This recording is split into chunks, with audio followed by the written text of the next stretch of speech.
próprio presidente discutindo a criação de um Bolsa Quadrilha. O pessoal fala daquela piada, né? Você sabe qual é a diferença entre o Ibope e o BOP? Diz a piada, não sou eu. Diz a piada que o Ibope aumenta o número de eleitores do PT. Já o BOP reduz o número de eleitores do PT. Como toda piada que eu confesso inteligente, ela tem um fundo de verdade. Porque o sentimento de paternalismo do Lula e do PT com crime organizado é gigantesco. Por isso que o PT está sendo chamado nos trending top de partido do tráfico. Dos trabalhadores ele não é há muito tempo. A ponto, se você acha que nada disso é o suficiente para você chegar às conclusões de que o PT é o partido do tráfico, nós temos o próprio presidente discutindo a criação de um Bolsa Quadrilha, que é um benefício pago com o dinheiro dos nossos impostos para as famílias dos traficantes mortos no Rio de Janeiro.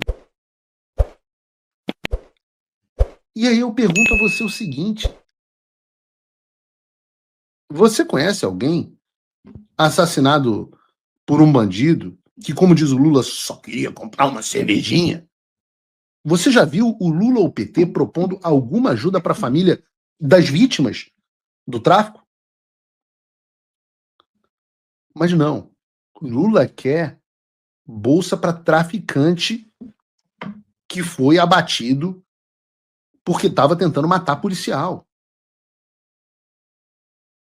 Essas são as pessoas que, segundo o partido do tráfico, merecem o Bolsa Quadrilha para os seus familiares. E vejam, não é nenhuma pessoa que está sendo ponderada, está ouvindo os dois lados, etc.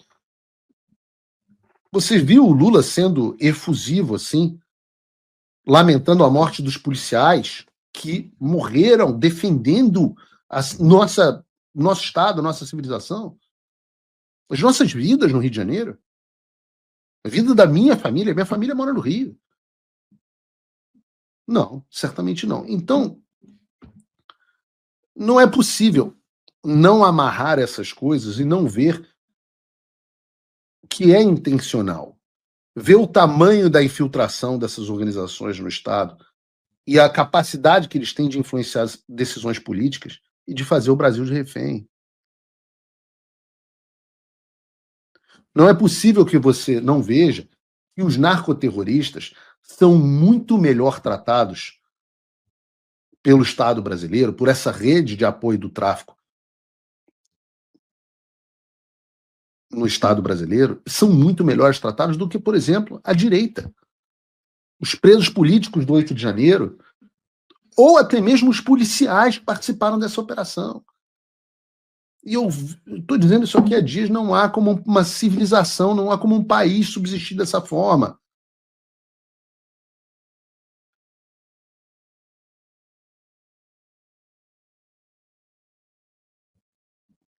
E vejam o contraste.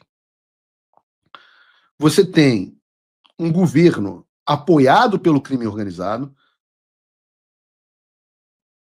tratando o narcoterrorismo como vítimas,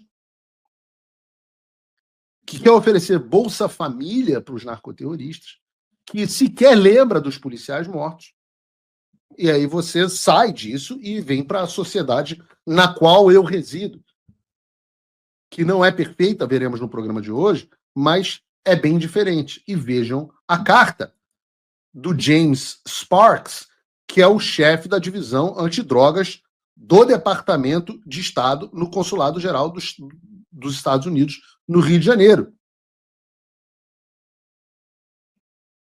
Departamento de Estado ou Departamento de Justiça? Acho que é Departamento de Justiça. Está no meu post do Departamento de Justiça, de Estado, mas a citação é Departamento de Justiça. Drug Enforcement Administration, Rio de Janeiro, bababá.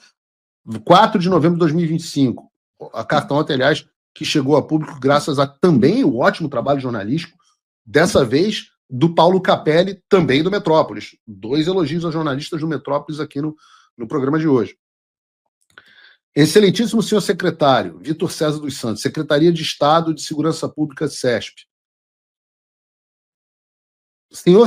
Prezado senhor secretário, com profundo pesar, que expressamos nossas mais sinceras condolências pela trágica perda dos 4 policiais que tombaram no cumprimento do dever durante a recente operação de contenção no Complexo do Alemão. Sabemos que a missão de proteger a sociedade exige coragem, dedicação e sacrifício, e reconhecemos o valor e a honra desses profissionais que deram suas vidas em defesa da segurança pública. Neste momento de luto, reiteramos nosso respeito e admiração pelo trabalho incansável das forças de segurança do Estado e colocamos-nos à disposição para qualquer apoio que se faça necessário. Receba, senhor secretário, nossos votos de força e consolo diante dessa irreparável perda. James Park, Drug Enforcement Administration, Consulado-Geral dos Estados Unidos da América do Rio de Janeiro, talvez seja o Departamento de Estado, que é dentro do consulado. Mas, independente disso, é assim que um governo sério funciona. É assim que um governo sério trata essa questão.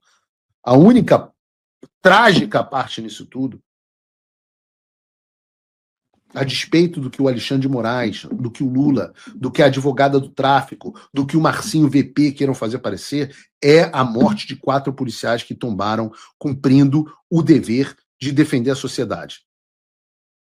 E eu reitero aqui as minhas mais sinceras condolências às famílias desses bravos guerreiros brasileiros.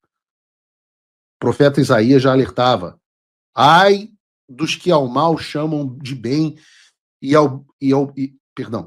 ai dos que ao mal chamam bem e ao bem mal, que fazem das trevas luz e da luz trevas, do amargo doce e do doce amargo.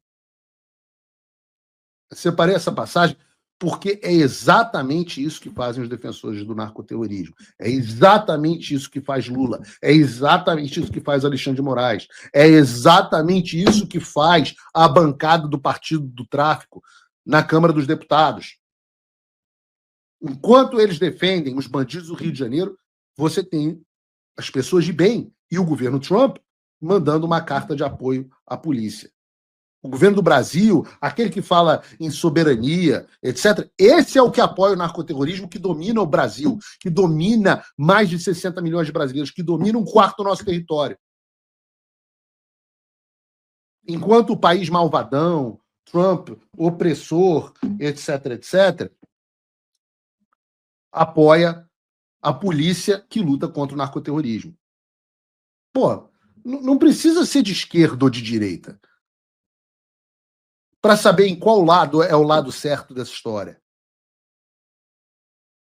Não precisa de esquerda ou direita para ver que estas pessoas, quem financia essas ONGs? Pô, é claro que é o narcoterrorismo. Qual o tamanho dessas ONGs? Olha o tamanho do financiamento, a mulher pedindo 300 mil reais como se quem pede nada, comprando BMW. Estamos falando de bilhões de dólares que passam pelo narcoterrorismo no Brasil. E não tenham dúvidas que eles têm os seus tentáculos, mesmo que indiretos, no Ministério Público, na Defensoria Pública, no Judiciário. Ora, já noticiamos aqui sobre até botar a gente para estudar para concurso. Não tenham dúvidas que essas pessoas ganham muito dinheiro e elas, de fato, vendem a sua alma em troca de dinheiro. É o caminho mais fácil. O que antes parecia impossível, agora começou a acontecer. Magnitsky, visto, sanções, bloqueios, pressão real e anistia no horizonte. Mas essa virada só foi possível com o apoio direto de gente como você. E se você quer fazer parte desse movimento de verdade, entre agora em www.paulofigueiredoshow.com/apoie. Apoie com $5 por mês ou se torne patrono Gold com 49 e entre no grupo dos que fazem a diferença. Vai lá, agora!